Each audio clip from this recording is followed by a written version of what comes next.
Hey there, welcome to Cosmic Confessions, a podcast by your spiritual besties. I'm Alex. I'm Avrey. And I'm Melissa. Coming at you unhinged, unfiltered, and unedited.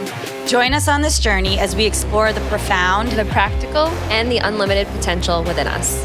Let's awaken our spirits, ignite our passions, and elevate our lives together as the universe speaks and we listen. Hi, everyone, and welcome to our next episode of the Cosmic Confessions podcast. Today's topic is something that each and every one of you have been asking for weeks now, okay, since we were getting ready to launch the podcast. So, Avrey, tell us our confession. All right, so today's confession is that we all have a wounded inner child, whether we know about it or not, or we can remember what made us a sad inner child. We have it. All of us. You looked so sad just saying that. Well, because I just heard something recently where it was like, between the ages of 0 and 5, we've all been either abandoned, neglected, or had some type of trauma that has given us our inner child wound as adults that our brain just like blocks out. Mm-hmm. That's so sad because like my kids are 6 and 4. Mm-hmm. So I'm like thinking about all the traumatic moments they probably have had, like stitches 100 times, seeing like relationships come and go. Like it's just like so much. Yeah. Sad. It is. Aw. It is sad. But that's why the healing journey is so incredibly important, because that's also something I really dive deep in with my clients around is the inner child's healing and wounding. Because all of us, when we were little sponges that were absorbing every single thing that was happening to us, that we were witnessing happening between our parents, between people out in the world, between our friends, at school, everywhere and anywhere. And because we were so little and didn't know how to properly process what was happening or digest it in a way that made sense. The language is not developed yet. That's what I was reading too. It really has to do with like not being able to express through language what is felt and like what is being seen and heard. Yeah, so like all of that goes hand in hand, which then creates the body to go into flight or flight and not really know how to process or what to do. And then our ego starts to grow and starts to try and like protect us. But in that protection, it tries to keep us small because it is so wounded. So like how I like to see it is like, imagine that you are this like little girl or boy, right? That is playing around, something happens, trauma happens, you experience it, and basically imagine going into like this little home. You're in this like box that's happening around you, and every time trauma happens, the box gets bigger, and what happens is the ego stands outside like a bodyguard and starts to protect anything from coming into the house that could potentially hurt you or harm you. But the more you're left alone in that little house, the more lonely it becomes, the more confused you become, and the more you start to just react to things rather than understanding why it's happening. Does that make sense? Yeah. It's a good visual. Yeah. And it does make sense. Yeah. Yeah, and like in yogi term, it's called like a samskara. Yes. Samskara. I know that word. Yes. Good job, girlfriend.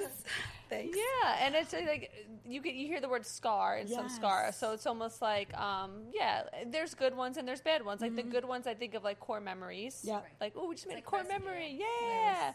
And the bad ones are like, traumas and, and for me, going back to like the yogic philosophy, I feel like it does embed on like our soul. Mm-hmm. And if you don't like change those patterns, if you don't like fix those relationships or things in this lifetime, you're going to get the same karmic relationship or the same thing's going to come up the next time, and we were talking before this, like Melissa even said, like, it's not your parents' fault. They were just doing their best. Right. And a lot of times like, people get their birth chart read or like go through this healing and it's like, wow, I was really effed up as a kid. It really wasn't entirely all your parents' fault. I mean, sometimes, but like, did they have the tools that we have now? No. Did their parents have the tools that we have now? And I think the whole thing with life is like, you want your children to outgrow you. Yes. Like I want my kids to be more enlightened than me. Yeah. Because then I know I did a good job. Right. So. And I think it's not about blame because it's never another person's fault. Like when we can come to the point of saying that it's not about someone's fault or it's not about you did this to me. And instead of pointing fingers, we said, okay, we experienced that. Let's create some acceptance so then we can forgive and then we can heal and move forward. Yeah. So that way we're actually living a life that's fulfilling and like empowering rather than constantly being like more of the victim. Yeah. And we can't change our parents. No. Yeah. I know with this topic, just to share a personal story, if that's helpful. Please. So, not so much stuff from my parents, but being bullied as a kid. I don't know if you know this story, girls, but when I'm tiny now. Imagine me like 4 years old. Okay. So here's the deal. My birthday's in December. So my parents had the option back in the day to put me in school. Oh, really? Yeah. A year earlier or hold me back. My parents were like, nah, let's just throw her on in. So I was not only the youngest one in my kindergarten class, but like the tiniest one too. And I was picked on so much by these older fifth grade boys, you know, but they just it wasn't like, oh, they like you. No, it was like malicious. It was horrible.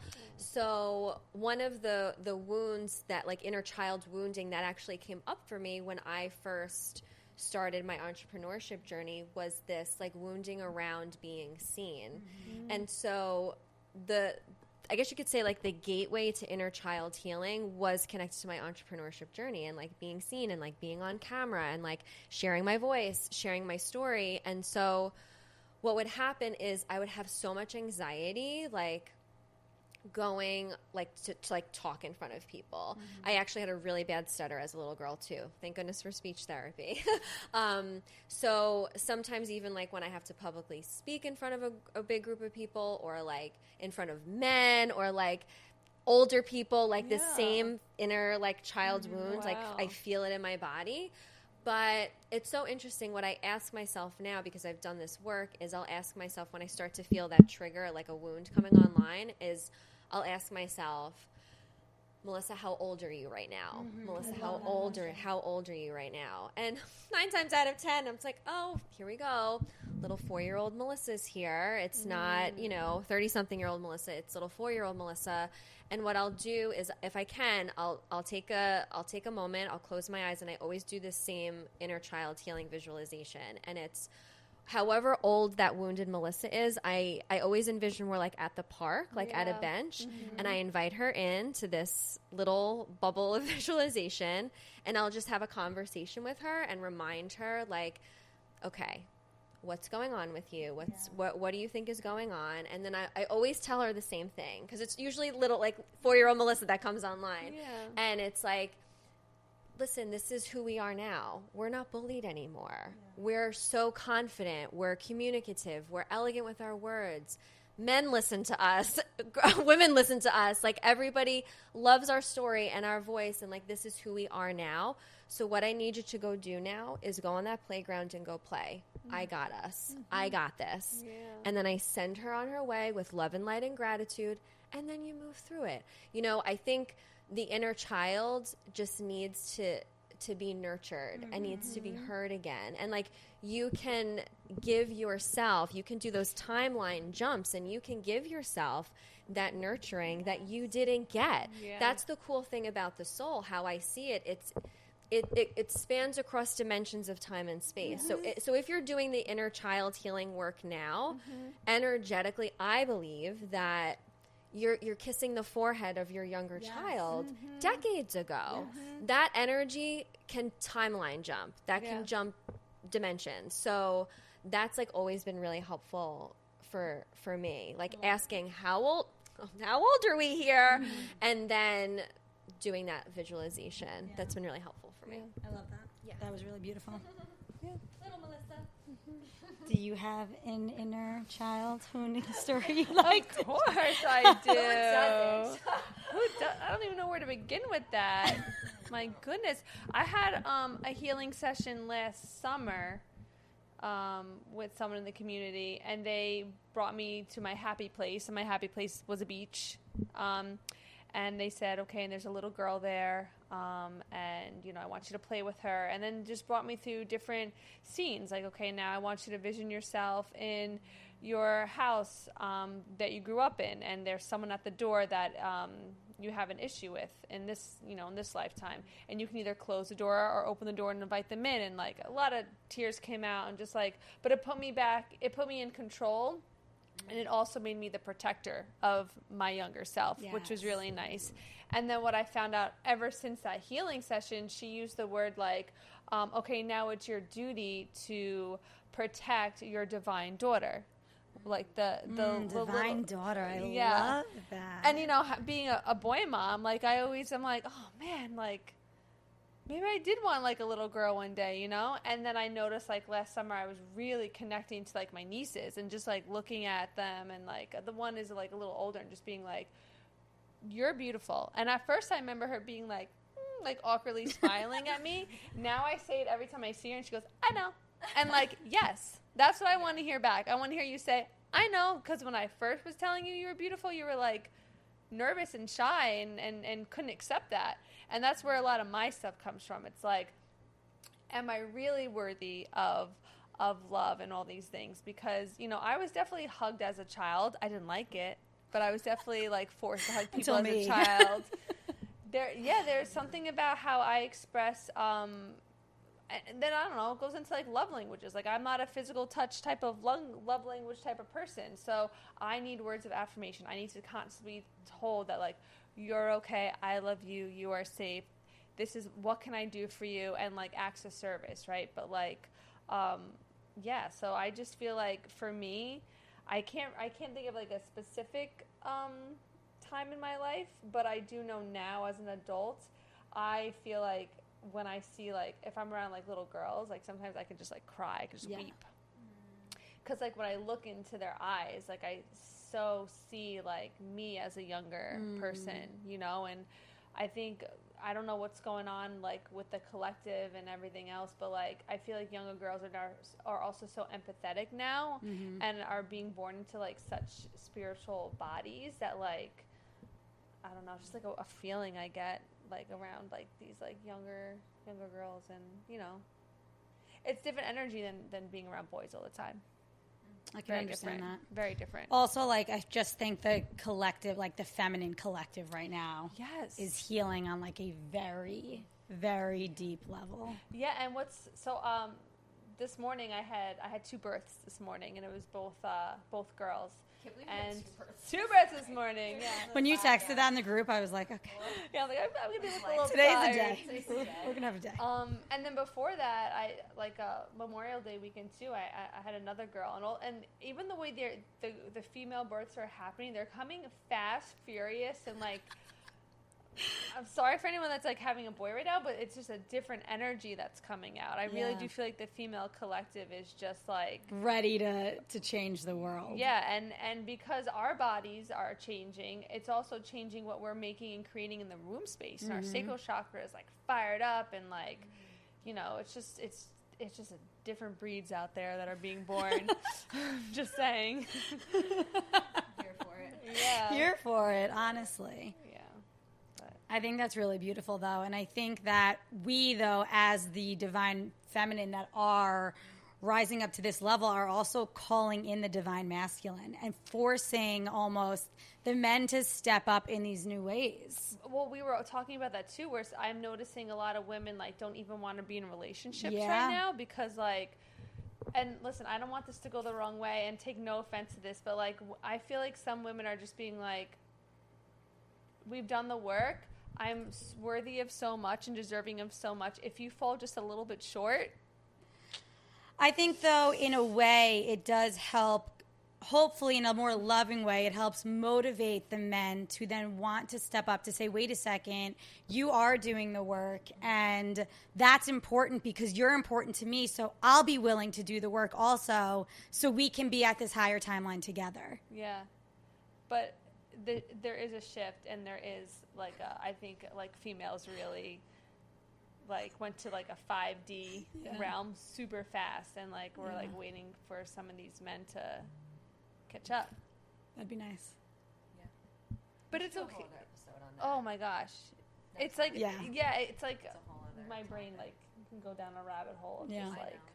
But we have to also remember that all of these like wounded masculine, right, are actually all the inner child, the wounded inner children. They're all the little boys that were told not to feel, that were told not to express, that were told to suck it up and deal with it, that never learned how to properly communicate, that never learned how to properly love or be loved. Not all, but a lot of them, and never learned how to like honor their feelings and even be able to sit in their emotions. Like, that's a terrifying thing now. And for men who are in this space now where they have to show up to be men and are not allowed to feel, that's a really difficult and complex situation. And I don't think we give enough credit to the masculine, like the men right now. Like, I think they deserve more credit because they are struggling in ways that we don't actually recognize. Because they were never taught the things, and healing isn't as welcoming or as accepting in a more masculine space. Right. There's more like women's circles than like there's like men's circles and stuff. And I do agree with that. And not only were they probably just brought up differently than us, I think the way they perceive women could be like sometimes as like a mother role. Rather 1000%. Than like, or mother wounding. It could go both ways. I feel like 444. I couldn't agree more. And I think if we start to, when triggers come online for us, or even in a partner or a friend, recognizing, is this a little girl that's in front of me and reacting to me, or is it a little boy that's here that really I feel like looking at someone through the lens of an inner child can offer compassion. You know what I'm saying? Like, how many times when I've again, I think we have to do, maybe this could be our next episode, like about masculine and feminine dynamics and energetics and stuff. But when you look at someone through the lens of a child, like, it's a wounded child that's talking to me. This isn't who just wants love. But that person has to understand that and do the work. Like, we can see that in them, but if they're like, oh, that's ridiculous, or nothing happened to me as a child, and never, it's take responsibility though. If there's no responsibility there, then it's you have to be everyone. I think every relationship needs to have two people on a healing journey. And because healing is forever. It doesn't end. It's a journey. I think therapy is really important. I think couples therapy and then individual therapy. I really don't have tolerance for people that won't talk about their childhood. Or that they don't think anything's wrong. Right. Because all denial, where does denial get you? And ignorance get you? Nowhere. Living in a bubble. Not living in a painful bubble. Not the pink one I have to put you in. Not the pink one. So I couldn't agree more. And I think that has to be if that's one non-negotiable for me.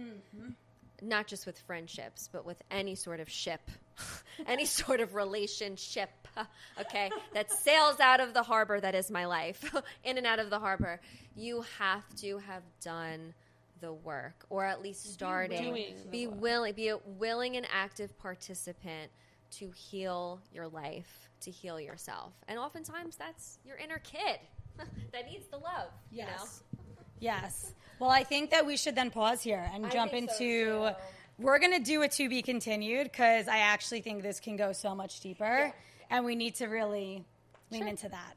So what I will say, though, to just kind of wrap up this episode is the next time you are feeling triggered or feeling any type of emotion, ask yourself the question of, like, how old am I right now? Like, how old am I in this moment? How old is the person that is experiencing this emotion in a way that is so intense that it's making me reactive? And I think the more that we can really come back to understanding that we are just this little boy or little girl inside that wants so desperately to be loved and seen and heard and accepted, the more compassion we have and the more we're able to really open up our hearts to connection and unconditional love.